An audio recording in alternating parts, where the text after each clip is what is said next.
The bride and groom asked you to take pictures at the wedding. Hopefully, you're not alone. To begin, you might want to get together and have your own rehearsal. Don't forget to also find out what the bride and groom think are the most important things for you to get. Get the guest list and start dividing it up. Try not to have more than one person taking the same picture at the same time. That can lead to people looking in different directions in the same shot.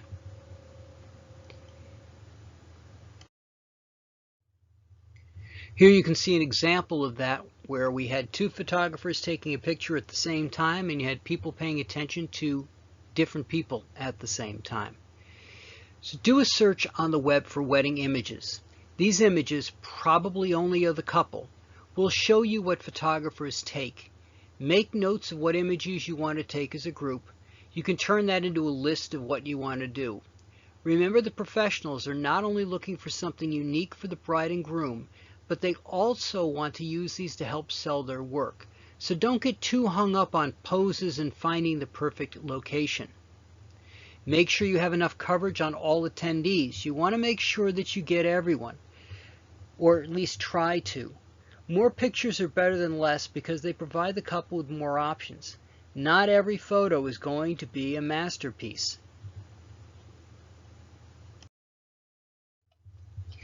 Professional photographers retouch their photos. Sometimes things are not perfect. Sometimes they're trying to create a look. Sometimes it's to clean up the image from things like blemishes, stray hairs, etc. Photos being two-dimensional can flatten out features, and retouching can give the image more depth. You can do that as well. No, I don't mean getting the software, the training, and practicing. Look for people who do retouching. Lots of minor defects can be taken care of with retouching. The photographer is also going to retouch the shots that they took. Some of that work will be to correct distortions caused by the lens. Other times it's adjusting the lighting or sharpening things like the dress details. Find a good retouch artist, look at their work, especially before and after retouching, to get a sense of what they consider necessary and how they approach their work. If you would do the same things, then it sounds like a good match.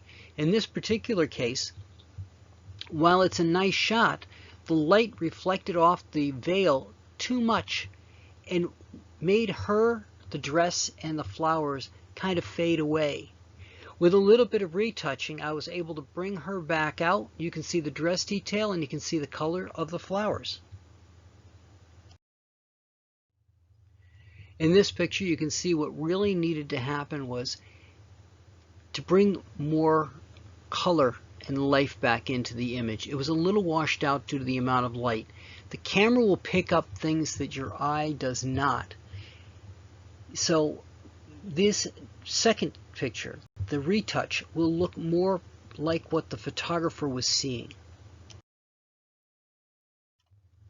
In this outdoor shot, you can see a couple of problems. One is the fact that everything is so bright. Your eye is pulled to brightness, and it actually seems to be pulled a little bit by the blurred leaves in the front. Now, I didn't take those out in the retouch, but I did darken down the background and bring in more color, detail, and brighten up the couple just a bit so that they become more of the focus of the picture. Another outdoor shot. You can see a haze from the sunlight over the original over on the left-hand side. By pulling that haze away and bringing out more of the detail and color, I get back to what the photographer would have seen or possibly just envisioned in trying to take this picture.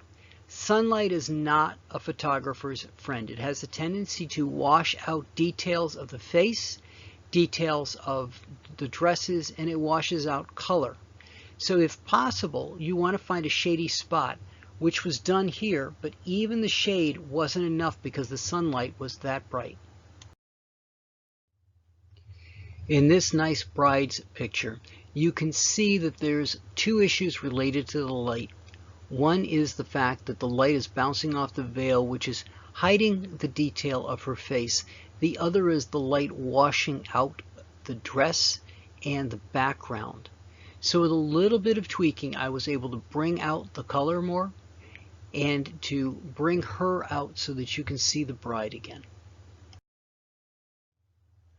This is a different type of retouch. This is to change the mood of the picture.